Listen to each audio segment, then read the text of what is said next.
नमस्कार. माझी लाडकी बहीण योजनेबाबत एक महत्त्वाची अपडेट समोर आली आहे. आता महिलांना मकर संक्रांतीचं बोनस मिळणार आहे. आता हे बोनस कधी मिळणार आहे आणि 2100 रुपये महिलांना कधीपासून मिळणार आहेत याविषयी सर्व माहिती आपण या व्हिडिओमध्ये पाहणार आहोत. त्यामुळे व्हिडिओ नक्की शेवटपर्यंत पहा. महाराष्ट्राची मुख्यमंत्री माझी लाडकी बहीण योजना लोकप्रिय झाली आहे. लाडकी बहीण योजनेत महिलांना 1500 रुपये दिले जातात. लाडकी बहीण योजनेत डिसेंबर महिन्याचा हप्ता महिलांच्या खात्यात जमा झाला आहे. लाडक्या बहिणींना 1500 रुपये मिळाले आहेत.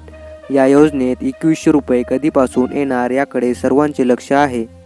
मुख्यमंत्री माझी लाडकी बहीण योजनेत महिलांना 2100 रुपये दिले जाणार असल्याचे आश्वासन महायुती सरकारने दिले होते. आता या योजनेत महिलांना 2100 रुपयांची प्रतीक्षा आहे. लाडकी बहीण योजनेत महिलांना 2100 रुपये देण्याचे आश्वासन सरकारने केले होते, परंतु लगेच पैसे वाढवून देणे सरकारसाठी अवघड असणार असल्याचे सांगितले जात आहे. त्यामुळे जानेवारी महिन्यात तरी पैसे वाढवून दिले जाणार नाहीत. मात्र मार्च किंवा एप्रिल महिन्यात 2100 रुपये येऊ शकतात. मार्च महिन्यात अर्थसंकल्पीय अधिवेशनानंतर मोठा निर्णय होऊ शकतो.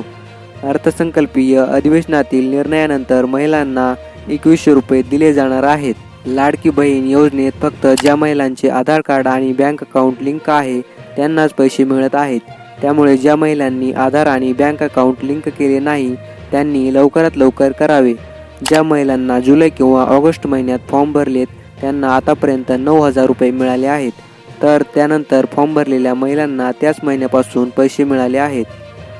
लाडक्या बहिणींना आता मकर संक्रांतीचं गिफ्ट 15 तारखेपर्यंत मिळण्याची शक्यता आहे.